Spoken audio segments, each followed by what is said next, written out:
The Bible study I've been doing is a look back at the previous week's readings in our Walking with Jesus series.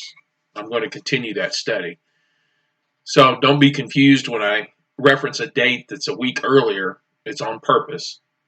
And so this would be the reading for Monday, March 9th, Matthew 24:23 through 51. It's a reading about false messiahs. Then if anyone tells you, look, here is the Messiah, or there he is, don't believe it. For false messiahs and false prophets will rise up and perform great signs and wonders so as to deceive, if possible, even God's chosen ones. See, I have warned you about this ahead of time. So if someone tells you, look, the Messiah is out in the desert, don't bother to go and look.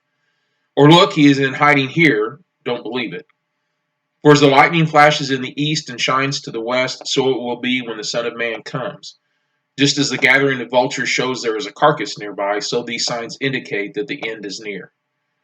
Immediately after the anguish of those days, the sun will be darkened, the moon will give no light, the stars will fall from the sky, and the powers in the heavens will be shaken. And then at last the sign that the Son of Man is coming will appear in the heavens, and there will be deep mourning among all the peoples of the earth. And they will see the Son of Man coming on the clouds of heaven with power and great glory. And he will send out his angels with a mighty blast of a trumpet, and they will gather his chosen ones from all over the world, from the farthest ends of earth and heaven. Now learn a lesson from the fig tree. When its branches bud and its leaves begin to sprout, you know that summer is near. In the same way, when you see all these things, you can know that his return is very near, right at the door. I tell you the truth, this generation will not pass from the scene until all these things take place. Heaven and earth will disappear, but my words will never disappear. However, no one knows the day or hour when these things will happen, not even the angels in heaven or the Son himself, only the Father knows. When the Son of Man returns, it will be like it was in Noah's day. In those days before the flood, the people were enjoying banquets and parties and weddings right up to the time Noah entered his boat. People didn't realize what was going to happen until the flood came and swept them all away. That is the way it will be when the Son of Man comes. Two men will be working together in a field, one will be taken and the other left. Two women will be grinding flour at the mill, one will be taken and the other left. So you too must keep watch, for you don't know that what day your Lord is coming. Understand this. If a homeowner knew exactly when a burglar was coming, he would keep watch and not permit his house to be broken into. You also must be ready all the time, for the Son of Man will come when least expected. A faithful, sensible servant is one to whom the master can give the responsibility of managing his other household servants and feeding them. If the master returns and finds that the servant has done a good job, there will be a reward. I tell you the truth, the master will put that servant in charge of all he owns. But what if the servant is evil and thinks, my master won't be back for a while? And he begins beating the other servants, partying and getting drunk. The master will return unannounced and unexpected, and he will cut the servant to pieces and assign him a place with the hypocrites. In that place there will be weeping and gnashing of teeth. It somehow seems appropriate to open this with the passage about the coming of Christ and false messiahs. In some ways it seems as if the world is proclaiming the end is coming or the sky is falling. And while this is a serious time, it is not the end of the world. Let's take a look at the passage. In verses 23 through 28, Jesus warns not to accept the claims of any other to be the Messiah. It was widely believed in those days that the Messiah would come out of the desert. This is possibly why there was belief that John the Baptist was the Messiah. Notice that it's signs and wonders that the false Messiah uses to bolster his claim. I don't think this is a prohibitive of God's people doing healings, deliverance ministry, or the like. I think the difference here would be on who's getting the credit. If you hear someone claiming to be the Messiah and bolstering that with, look at what I can do, then beware. Opposed to this would be a healing or deliverance ministry that's done through submission to the authority and the lordship of Jesus through the power of the Holy Spirit and God getting the credit for the work that's done. When Jesus comes, it will be with the suddenness of lightning.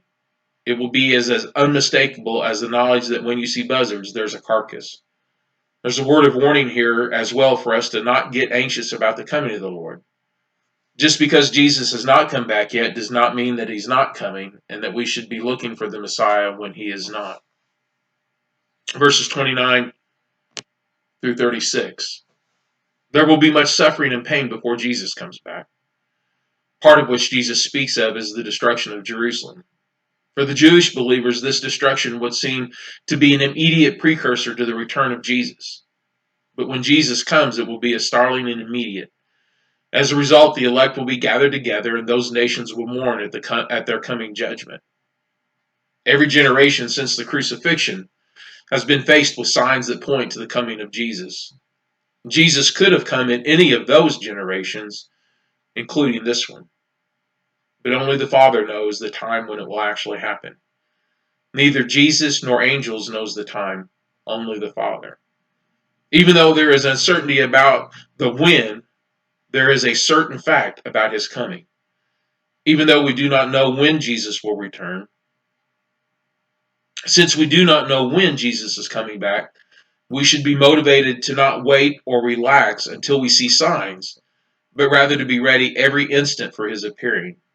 It should motivate us to act like disciples are supposed to act. Verses 37 through 44. Just as the flood caught the people of Noah's time doing ordinary everyday life stuff, so will Jesus' return. Just as the people of Noah's time were oblivious to the coming flood judgment and focused on their own pleasurable living, so it will be when Jesus returns. When Jesus comes, there will be a division of humanity. Normal everyday life will be going on, and one taken and one left. Therefore, the disciples in the church should be in a constant state of readiness. The word translated watch means not just looking for, but being prepared for. This indicates that there's an active dimension to this being prepared. This active dimension would be the faithful, righteous conduct of the church. It would be the church acting like the church is supposed to act. Jesus further stresses the need for constant watchfulness with the illustration of the householder. If the householder had known when the thief was coming, he would have been prepared and not let his house be broken into. But since the thief did not send a notice, the householder was unprepared. In the same way, lack of warning, Jesus will come. Thus, the church must be constantly prepared. This preparedness means to be living a life of communion with the Lord and in faithfulness to him. Verses 45 to 51. Jesus followers, believers, disciples, whatever label or tag we wish to associate, cannot be like a wicked servant who, when his master delayed his return, took advantage of the delay and acted shamefully. The wicked servant violates his master's commands and acts irresponsibly. There's a difference here between the nations who get caught unprepared and a wicked servant. The nations would be those who do not follow Jesus. The wicked servant is one who professes to follow Jesus and yet is not living as such. The old-fashioned term would be backslider, one who has slid back into old ways of behavior prior to following Christ.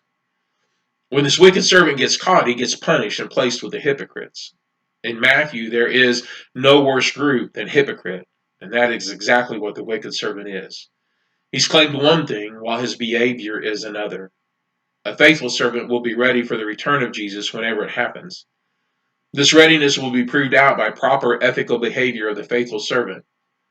Just because Jesus is delayed in his return, that is no reason to lessen our conduct or commitment to obey Jesus' teachings. And so the questions for us would be, are we prepared? Are we living as one who expects Jesus to come at any moment? Or are we simply waiting for the signs to begin to appear so that we can get our house in order at that time? As lightning flashes and thieves come unannounced, so will Jesus return. Be prepared for his coming.